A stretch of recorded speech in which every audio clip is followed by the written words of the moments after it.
Welcome back. I'm Brandon, the HBAR Bull, once again joined by Zepsi. We both do some contract work for the HBAR Foundation, but we don't do these weekly updates in any official capacity. We're just coming to you personally to give you the latest in the Hedera ecosystem. Welcome, Zep. How's it going, Brandon?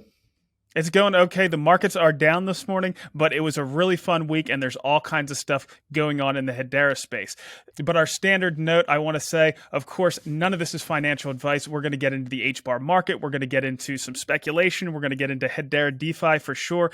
Use it for entertainment or educational purposes only. So, Zep, the first thing that I wanted to get into was a tweet that Elon Musk put out. Under his Musk University handle, he said, "We should look at currencies from an information theory standpoint. Whichever has the least error and latency wins." Just to give everybody a little bit of history when it comes to Elon Musk and Hedera, last February, he put out the HBAR symbol in a tweet. That's all he put out. He did reply to it with tau is greater than pi. Of course, with 27,000 other cryptocurrencies out there, there are cryptocurrencies that are related to tau and pi as well, and they got excited. But I think that was just trying to muddy the waters around the HBAR symbol getting tweeted out. I do think he was talking about Hedera. There's people that say, well, the HBAR symbol is also the symbol for Planck's constant. But that same day, he put out an additional 2 tweets, and those 2 other tweets were relating to cryptocurrency. He is certainly very focused on cryptocurrency. I think he knew exactly what he was doing, and he had Hedera in mind when he put that out there. Now, that said, Elon can be kind of a jokester, so he might have just been messing around with the crypto community, and he might have been messing around with the Hedera community. That said, considering what he came out with today in that tweet, I think there's a really good chance that there is some substance behind it, and he may be looking at Hedera beyond just a superficial level. So, of course, he talks explicitly about Doge all the time. And one of the Doge supporters said Elon is choosing Doge because Dogecoin is better than Bitcoin in many fundamental ways. He said Dogecoin has faster transaction speeds, lower fees, and less environmental impact than Bitcoin, which may be true, but it's still not the most efficient out there. Elon Musk did reply to that. He said, ideally, Doge speeds up block times 10x, increases block size 10x, and drops fees by 100x. Then it wins hands down. Now, Doge is an early, inefficient iteration of blockchain. It might be more efficient than Bitcoin, but that doesn't make it the most efficient. And because of the blockchain trilemma, you can't just speed up block times without compromising security. As proven by the Carnegie Mellon COQ proof, Hedera has the gold standard of security, ABFT, even at its blazing fast speeds. Just like with speed, you can't just drop fees in Doge. In the long run, fees are a function of network efficiency. According to 2 trusted studies, Hedera is the most efficient in the world, even more efficient than centralized systems like Visa, to the tune of 2 orders of magnitude. Thus, it can have the lowest fees. Plus, Hedera has the best-in-class latency with less than 5 seconds to transaction finality. And that's why I think, based on Elon's own criteria, Hedera will be one of the winners. You can't just put wings on a Pinto and make it a jet. It's not going to fly very well. You need to have an actual jet, and that's Hedera. I think he's going to be looking at networks that fit his criteria. A little side note, we talked about those studies that showed that Hedera was the most efficient. I think a lot of people assumed that University College London, which was responsible for one of those studies, became a Hedera council member and then did that study. I believe it was the other way around. They did that study, and that's what made them interested in joining the Hedera Governing Council. And of course, the other study was done by the University of Singapore, as well as some other universities. So, Zep, did you catch these tweets that Elon put out, and what were your thoughts? Yeah, I mean, for me, it's like, undoubtedly Elon Musk is looking into DLTs to some degree. Whether that's through sort of the speculation through like a joke like Doge, which maybe that is play a more prevalent role than we think in the future of his company, or whether or not that's a joke or not. The fact is that he has this keen interest in the technology to some degree. And I know that he's had this idea for a platform called X, I believe, since pre-PayPal days. And the idea of this would be to be the best payments platform in the world. And there's been a lot of speculation recently that his acquisition of Twitter has something to do with the long-term idea of this platform X. And of course, the two of those will have to interlink payments somehow. And we believe, and I think this pretty set in stone, that Musk is definitely looking to implement payments somehow. And it seems that the best way to facilitate that is through a platform like Hedera that offers, services like micropayments with the best-in-class security, with 80 times more efficiency than Visa, a centralized system, and so on and so forth. And obviously, he spoke about Doge a lot, but when you really look into a platform like that, it's like how can it be anything more than a joke unless some serious engineering on his own behalf goes into that. And I don't think he has the time or the resources to really undress something like that, get with all those builders there and recreate something perfect for an entirely new system.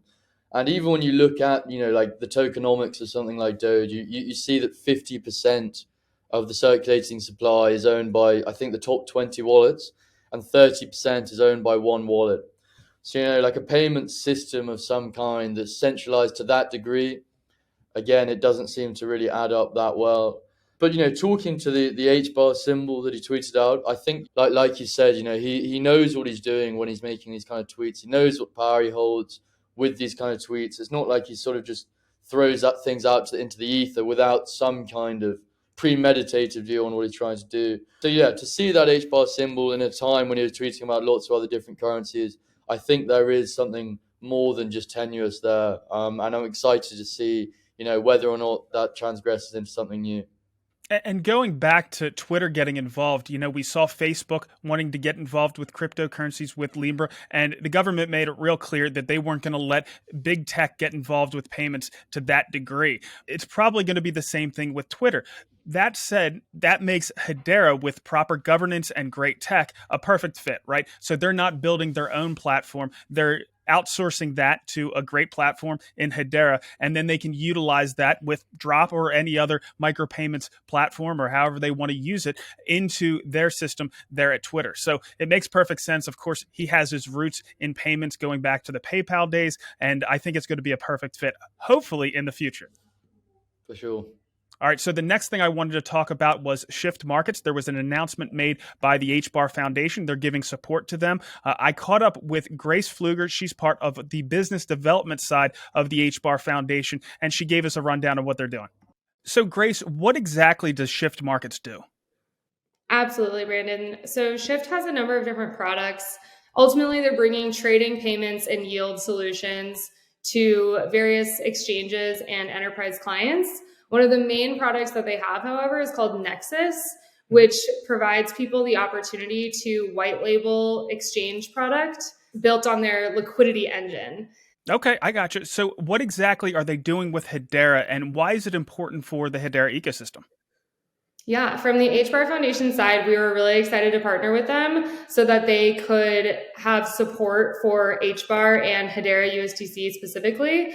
And obviously, looking down the line, we want them to support all of the tokens in the Hedera ecosystem as well. And what this means for us is that we then have very easy access to all of the exchanges and enterprise clients that they service.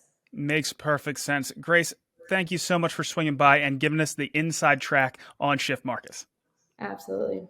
And the CEO of Shift Markets, Ian McAfee, said integrating Hedera for this project will transform the way that institutions interact with crypto. Large institutions such as Ubisoft and Google are already utilizing the technology. So being able to offer these features to a wider range of enterprise companies in our network will make the adoption of crypto and HBAR that much more rapid. So did you have any thoughts on the news that came out about Shift Markets?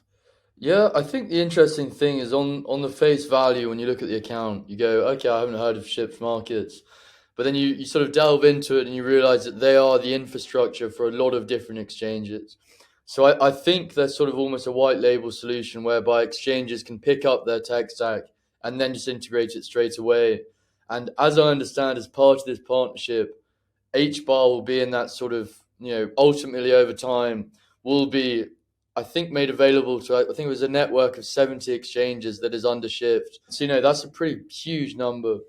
And when you look at what we saw, I think the last week or perhaps the week before, when Hex Trust was offering institutional staking for the HBAR economy, it's great to see that, again, the HBAR economy being pushed out to a wider, more enterprise audience.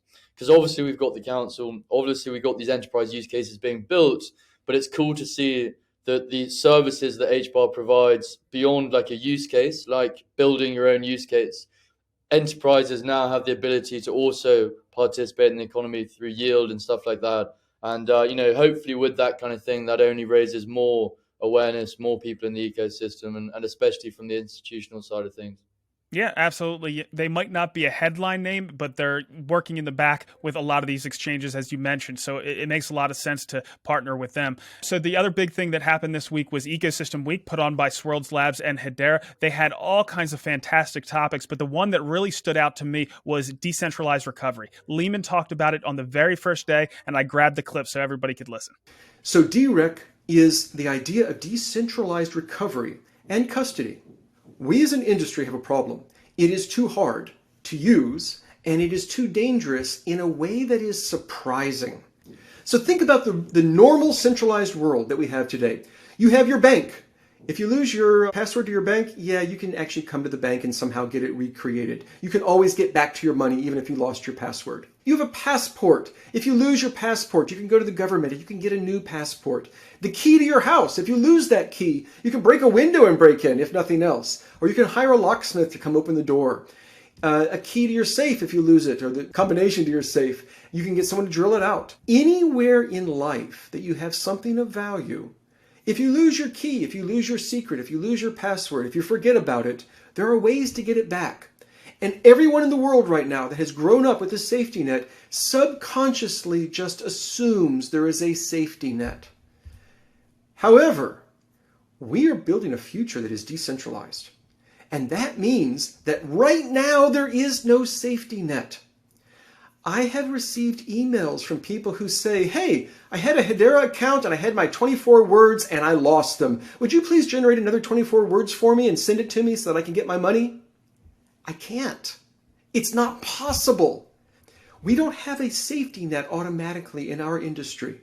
And this is dangerous because new people coming into the world of blockchain just assume there's a safety net. It's what they've grown up with their whole life. Every single thing of value in their life has a safety net. Just the idea that we wouldn't have a safety net never crosses their mind. We've got to fix that. And this is true for tokenized physical assets. So tokens, metaverse assets, online ID credentials, DIDs, and other things for identity, stable coins, your voting power in a DAO. Not everything of value is money. Sometimes it's the right to vote in something, the control of something, power over something. But we got to have a safety net. We have to. Our industry will not grow to its potential until we make this easy and safe for everyone on the planet. Decentralized recovery. So your actual account that the world can see only has one key on it. Okay, that's the key you created, just like today. Decentralized recovery is not just about a key on an account. It's about any kind of secret you have. It could be your password list, like you have in 1Password or whatever. Your password list could be done this way. The combo to your safe could be done this way. The keys on your account could be done this way. So it's for any secret you have. We want to do decentralized recovery. So what do? Well, again, you go out and find helpers. But instead of each of them having a key on the account, you take your key and you break it into pieces. Shamir secret sharing, you give it to your helpers. People have suggested this before. This is a good idea. In fact, if you think about it very carefully, it's clearly the only way we can do this. We have to do this. The only way to build a really good, decentralized safety net is to break up your key into pieces and give it to your helpers. And with Shamir, you can use any threshold you want, but remember, we're doing this to make it trivial for grandma and really hard for a non-tech savvy user to shoot themselves in the foot. We really want it to be hard to shoot yourself in the foot. So I think you would build in half the helpers have to help. If you want to recover, you need to go to half your helpers or more. That's what we would build in. We don't let grandma choose how many helpers because she's likely to choose, oh, I need all my helpers. And then one helper loses their key and she's out of luck. We say half your helpers. So we've dealt with the privacy. We have a safety net. Each of the helper gets an equal share. In this picture, it's a 1/4 share. You can have 100 helpers and have 100 shares. You can add and subtract helpers. When you use this app to add a new helper, it silently, behind the scenes, goes and talks to all the other helpers and says, oh, you used to have a 1/4 of the secret. Here's a new share. It's a 1/5 of the secret because I've added a new person. And so now everybody gets the 1/5. And if they are honest people, their program will erase the 1/4 that they used to have. And so they'll throw away the old share and just use the new share. By the way Shamir works is you cannot mix old shares with new shares. I can't get a quarter of the people give me their old share and a quarter of the people give me their new share and then recover anything. You have to have half of the people with the old shares or half of the people with the new shares. And if the honest people delete their old shares, it'll be really hard to get half of the old shares because most of them have disappeared. So this is important. And notice that I said it's invisibly, silently, automatically behind the scenes. Your phone is talking to their phones. This is critical. This is one of the standards that we're working on and that we will work with other ledgers and other organizations to submit to IETF or someone else to make it a real standard for how do we, behind the scenes, silently talk to people, because we really want this to work across different software. Then, the most important thing, bar none, if you remember only one thing from this entire webinar, is that your phone should silently, magically, behind the scenes, automatically talk to each of the other ones once a day. And just say, hey, do you still have that share that I gave you? And it comes back and says, yes, I still have your share, no problem. But this is the important part, is that silently behind the scenes, it is verifying your safety net is still there. In addition to that, you could do helper as a service. Banks and lawyers could offer this as a service and say, hey, for a small fee or because you're our customer, we'll give you this free service. We will be one of your helpers. And then, of course, I didn't say it, but if you ever lose your key, you lose your phone, you just get a new phone, you walk out to each of your helpers and you say, hey, can you help me? And they then connect to you and become your helper again. And as soon as you have connected to half of them, instantly you magically get your key back. Furthermore, you could do this as a sort of decentralized cold storage, decentralized custody. And this gives us then the safety net that we need. You can then be very confident in what you're doing. So Zeb, these are the kind of things that Lehman's looking at. He's looking at the problems not just with Hedera, but in the entire ecosystem, and he's figuring out ways to fix it. Any thoughts on this? Yeah, well, I mean, it's, he saw the issue of blockchain and created the hash graph. He saw the issue of access and sort of ease of usability of the Web3 ecosystem, and now he's talking about decentralized recovery. So there's no doubt in my mind that he's put his mind to something, and he will succeed in his vision here and overcome this issue that's plagued us thus far. And I believe, if I remember correctly, he talked about having this as sort of an industry-led thing altogether, rather than just a hash graph patented. And obviously hash graph's now open source, but I think rather than patenting this technology, it's going to be an open thing. And I would like to think that that would give even more respect to Lehman within the existing Web3 community, where you have like these other people like Charles Hoskinson, like Vitalik, etc., that will give him a new founded respect as the one who's pioneered this technology for everyone to onboard that next billion users. So I'd like to think that, yeah, if and when this comes out, it is well received by the wider crypto community, and it puts some respect on Lehman's name and the HBAR as a whole. So yeah, excited to see where that leads us in terms of thought leaders in the space, in terms of all sorts of things. So yeah, very exciting time indeed. Yeah, my thoughts exactly. Hedera has always been focused on, setting those standards and making sure those standards get out there. So if this becomes the standard, it'll give some more well-deserved respect to Lehman. Was there anything else about Ecosystem Week that stood out to you? Yeah, so I think one of the most exciting things that I saw, at least so far, was the roadmap for the EVM. Because obviously we've got the HTS, the Hedera token service, and the HCS, the Hedera consensus service. And obviously those are powerhouses on their own, especially for enterprise. But I think a lot of the retail industry within Web3 at the moment is built on smart contracts. I don't think there's any two ways about that. Especially with things like DeFi, and I'm sure when TradFi bridge is over, there'll be a lot more interplay with our HTS and again smart contracts. And I think there's a lot of Solidity developers, a lot of applications, decentralized applications built on Solidity, built on the EVM. And currently, whilst we've got a much more performance EVM and one that's even more dynamic through its interplay with the HTS, there is still a certain friction for a developer who wants to just take their pre-existing application and plonk it over. And so if we can reduce that friction so that it becomes less and less and less and less and less, to the point where someone who is suffering on Ethereum can literally take their application and with a few moves just have it working on our own EVM, then that opens the floodgates for people that are just sick of, especially when the bull market comes back in, sick of those gas fees, sick of all of the inefficiencies of Ethereum, all the sort of promises of Ethereum 2.0 that get delayed and delayed and delayed. And I think the quicker we can reduce that friction, the more onboarding we're going to get inevitably. And so for me, to see a roadmap dedicated to that EVM is a really exciting one. And I'm looking forward to 2023 for it. Yeah, another really good one to highlight, but there are all kinds of things that came out this week. They had 5 different videos that you can check out on the Hedera YouTube page, so certainly check those out. There's a lot of good information in there. Definitely. Now, the highlight for me this week was I got to interview Mance and Shane. It was an absolute blast. We got to look back at 2022 and look ahead at 2023. The one thing that really stuck out, and I'd like to show the audience, was some things that Shane talked about with the council. We have made it a requirement that you have to build a use case on the network. To Mance's point, that was more of a nice to have. And while there were most of the council members doing that anyway, it wasn't required. A lot of them likely joined the council due to a digital transformation or innovation agenda. So they wanted to learn about, DLT and blockchain in general. And what better way to do that than, help govern the network. We have more for our pipeline that we're tracking. We have more than 30 potential council members today that we are talking to, vetting, working with.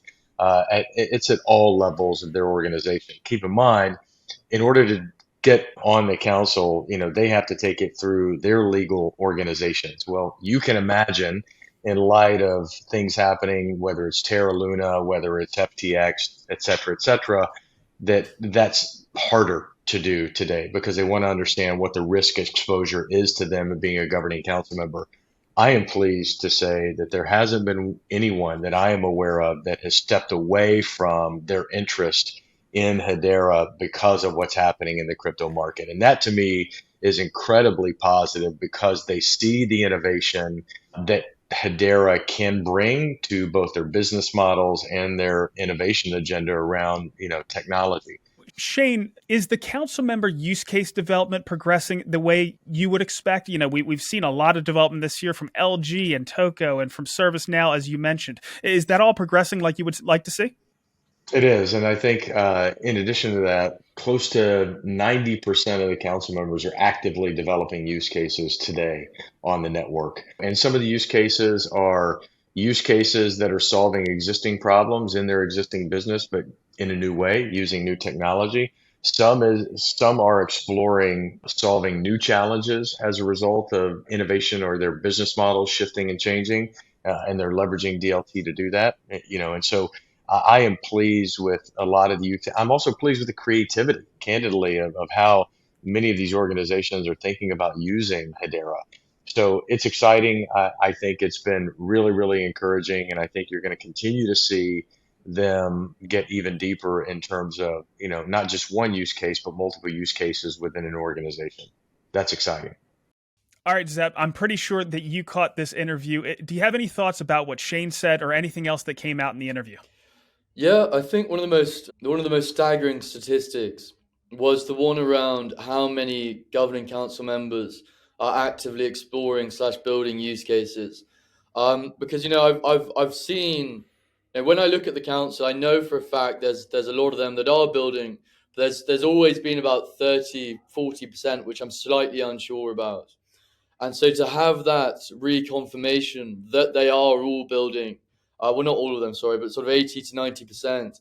I think that's a really, really exciting piece of news because we see things like Polygon and we go, oh God, they've got consumer engagement with Starbucks or Nike or whoever it is, and because the kind of companies that are on board with us are slower to move, slower to get to market, but also building what I imagine the ones that we don't know about yet are also very substantial use cases that take a lot of time, that take a lot of thought and planning. And so, yeah, for me, it's like Polygon have that solution. Sorry, to talk to Polygon, they have that NFT solution where they've got this like almost product where they go to this person, go to this person, go to this person, give them the same product offering each time, consumer engagement through NFTs.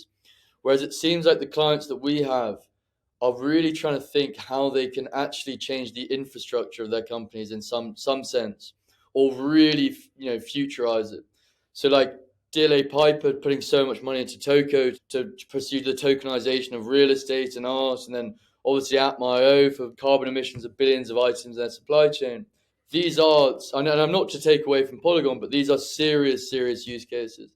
And for me, it's always been like, I associate sort of mass adoption or enterprise adoption, true enterprise adoption of DLT, when companies are taking a solid bit of their company and putting it on ledger. And when you look at something like Aberdeen, which is our most recent, tokenizing their funds on Hedera, that's massive. That is absolutely huge. And to know that, that came out of nowhere, Aberdeen came out of nowhere, to know we've got a pipeline of, I think they said sort of 30 prospective council members, to know that the shift has been that council members that are coming in now have to come with a predetermined idea of what they want to do or a use case in mind. To me, it's like these use cases that are coming in are like genuinely enough to change a company massively. And, and they're each different ones, different times. They're each unique. And obviously they take a long time.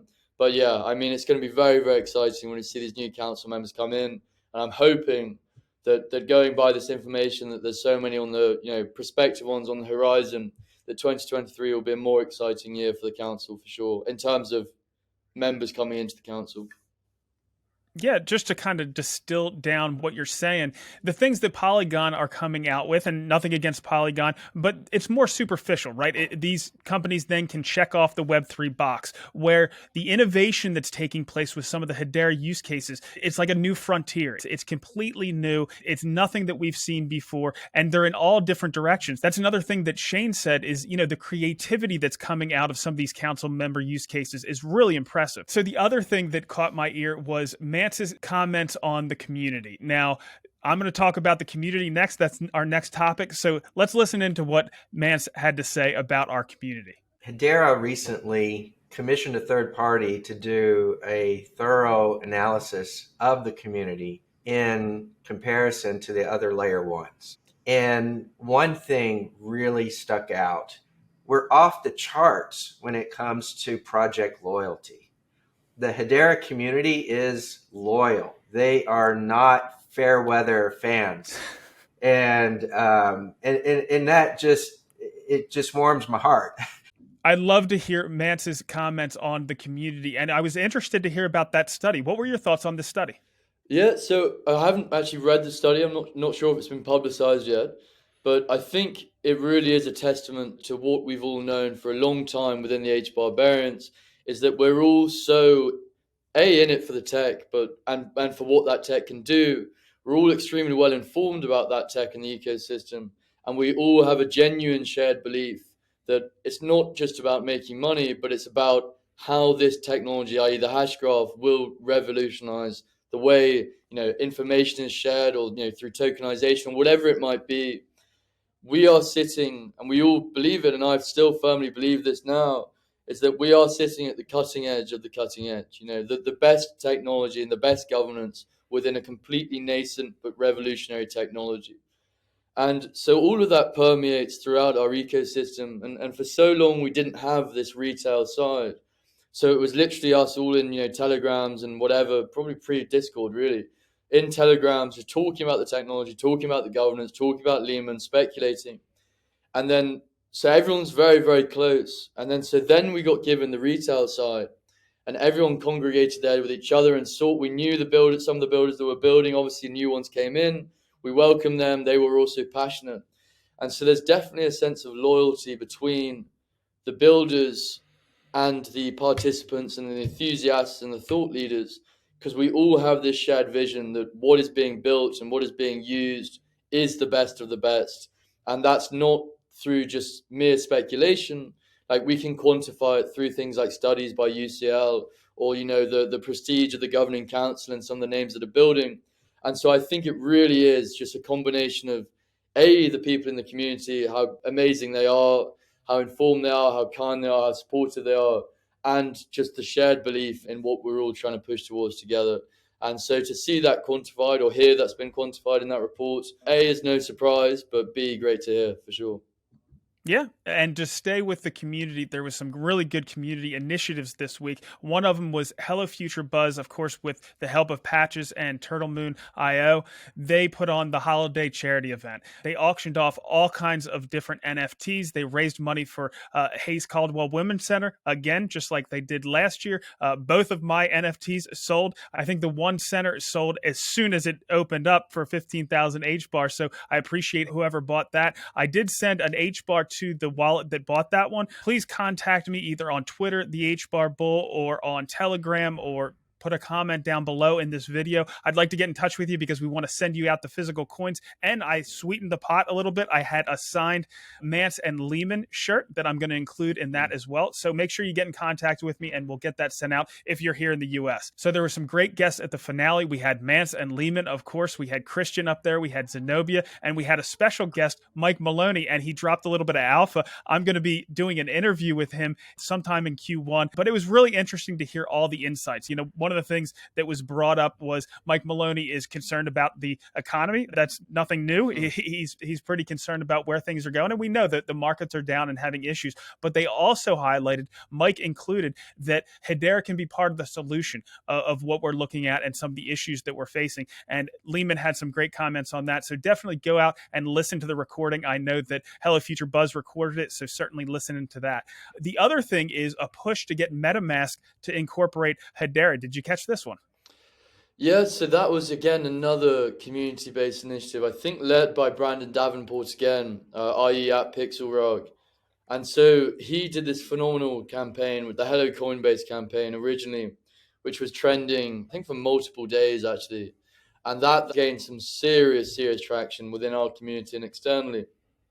And then so he did the same thing, I think probably 6 months later now it must have been, but this time for Hello MetaMask. And, you know, we saw that Hello Coinbase resulted in Coinbase listing.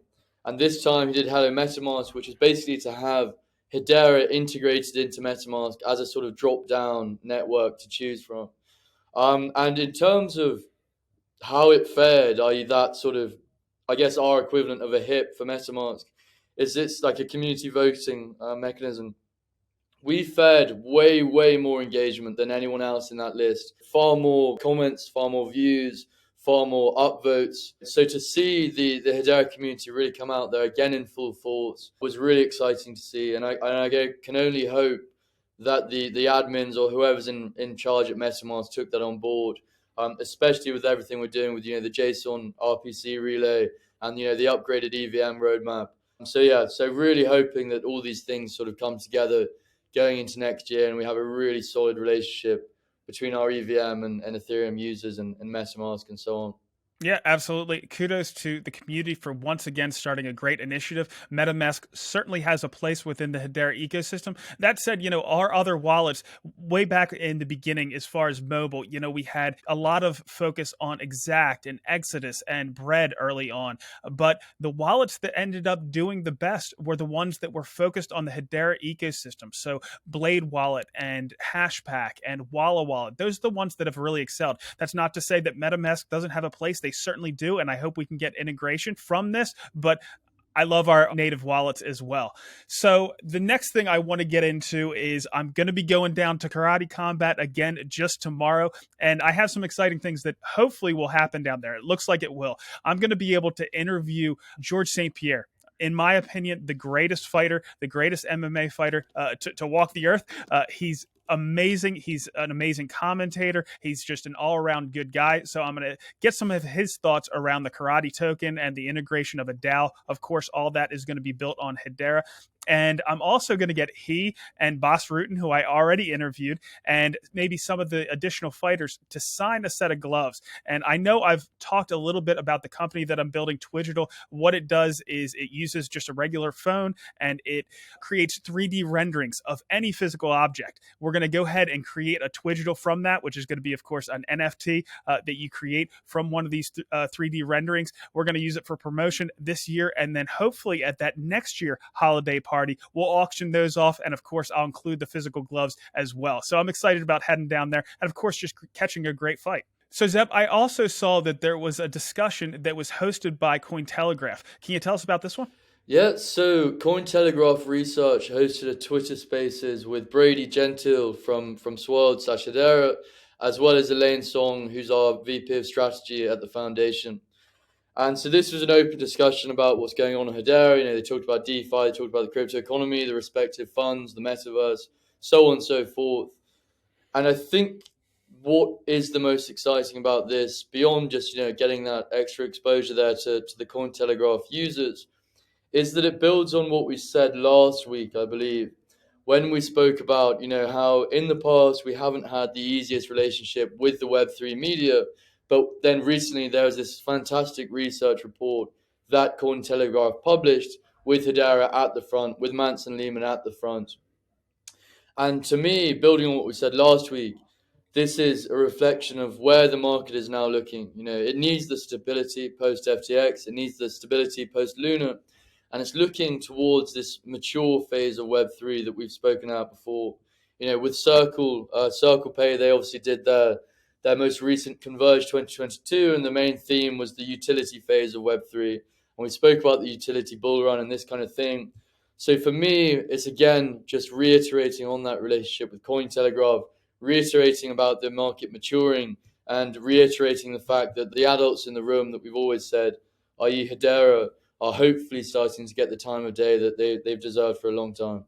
Yeah, it really seems like it. It's good to see those conversations. And of course, Elaine and Brady are great representatives for Hedera. All right, so let's get into some network analysis. All right, so transactions over the past 24 hours are sitting at a little over 800,000 transactions. Smart contract transactions in the past 24 is sitting at about 18,000 transactions. Overall, we're seeing some improvements in the transaction volume. I think that's probably because AdsDAX is adding some additional clients this week, but we aren't seeing the big run up that we're hoping to see from Atma.io. Time to consensus still sitting under 5 seconds. And Zeb, do you have anything on account creation for us this week? Yeah, so in this week, we've seen a big explosion in growth, actually, especially over the last 2 days.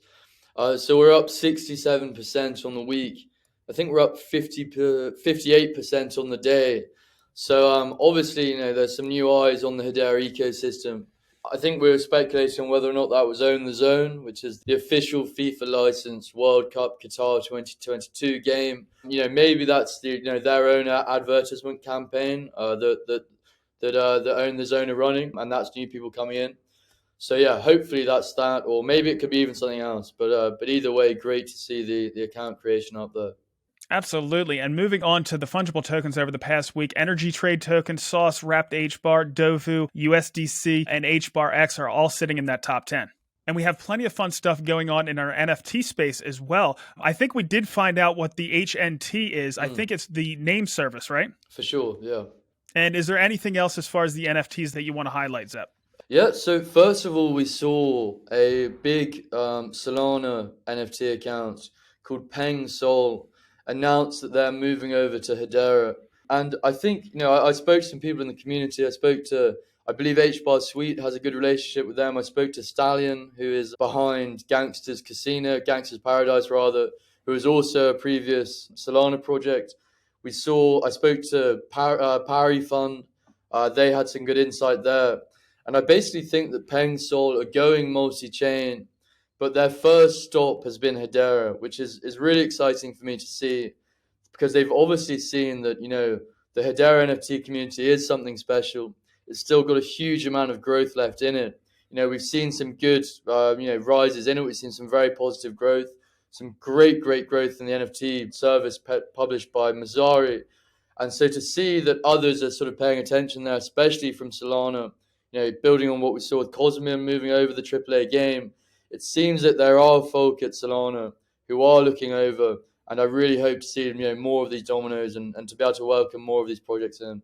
That's what we're hoping for sure. I also saw something that came out of Koala Hash Club. So now Ant Middleton is going to be an official ambassador. So Ant Middleton is a British writer, soldier, adventurer, and a TV personality who's now teaming up with our own Koala Hash Club. So Ant said in his announcement, "Today I'm proud to announce my official ambassador role with Koala Hash Club, a project built on the Hedera Hashgraph network. Ever since I came to Australia several years ago, I've been looking for a project that would help give back to the amazing country that so willfully embraced me as one of their own. The natural fit of a koala-centric project which aims to help support koala sanctuaries throughout Australia made this partnership an absolute no-brainer for me. The roadmap we have planned is just different, inclusive, and beyond exciting. We've certainly got our work cut out for us, but we're here for the long run, or coming from my background, shall I say, the slow climb." Did you catch this one, Zep?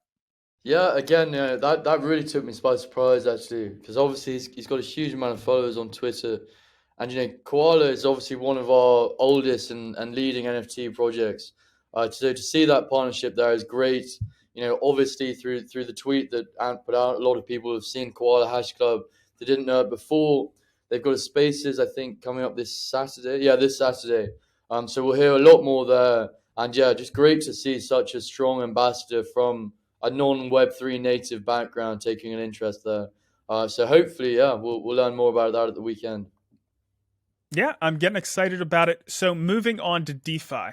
Last week, I highlighted HSuite and their token sale. One thing that I do want to say is make sure you check when you go to their token sale, check to see what those prices look like, and then also check on SaucerSwap to see what their prices are like, because you might actually get a better deal on some of the other dexes right now. And speaking of SaucerSwap, we are looking at a total value locked on that platform of just under $20 million. As far as some of their top farms, the APR and HBAR USDC is at 56%, HBAR Sauce is at 47%, and HBAR X is at 21%. The additional LP rewards that you get on top of those farming rewards, for HBAR X, it's sitting at 0.31%. For Sauce HBAR, it's at 1%, and still pretty healthy on USDC HBAR, sitting at about 6%. And taking a look at one of our other major dexes, HelloSwap, their total value locked is at $5.5 million. And some of the farms that we look at, USDC HBAR has an APR of 64%. And for HBAR Ohm, they're one of their native tokens, it's at 67%. USDC Ohm is also at 67%. And HBAR X is sitting at 16%. So a fair amount below what you're seeing on SaucerSwap. And taking a look at Stater, their APY is still sitting under 10%. The HBAR X exchange rate is sitting at 1.2053 HBAR for each HBAR X, and their total value locked is still sitting at 1.341 billion HBAR. And taking a look at the crypto and HBAR market, as I mentioned last week, there was a lot of macroeconomic events. This Tuesday, inflation came out a little bit tamer than expectations, and that was certainly good to see, and we saw risk assets rally on that. But after the Fed, the central bank in the United States, came out and said a few things and again raised interest rates as we expected, 0.5%. Risk assets took a pretty bad hit, and that's continuing going into today. Bitcoin is down about 1.5% over the past week and just under 3% over the past 24 hours. And in line with a lot of the altcoins, HBAR is down about 8% over the past week and about 4% on the day, which at the time of recording has us sitting at about 4.4 cents. So just watching the market, it does look like we catch some support in this 4.2 to 4.4 cents range. It does look like there might be some buyers that come in at that level. If we do catch a rally, I'm not sure if it's going to come, but if we do catch a rally, I'm going to be looking for resistance up about 5.1 cents. All right, Zep, that's pretty much all we have. Is there anything else you'd like to pass on? Not too much really. Just sort of another exciting week. It was great to see the Hedera with the Ecosystem Week initiative. I think that was really, really valuable content, and I'm looking forward to really going through that thoroughly over the holidays. So on that note, really, yeah, just happy holidays to everyone, and yeah, look forward to seeing you next week. Absolutely. Happy holidays to everybody. Don't forget to check out that interview I did with Manson Lehman. Check out the recordings that they have from Ecosystem Week. Listen to the recording from the Hello Future Buzz holiday event, and we'll catch you next week.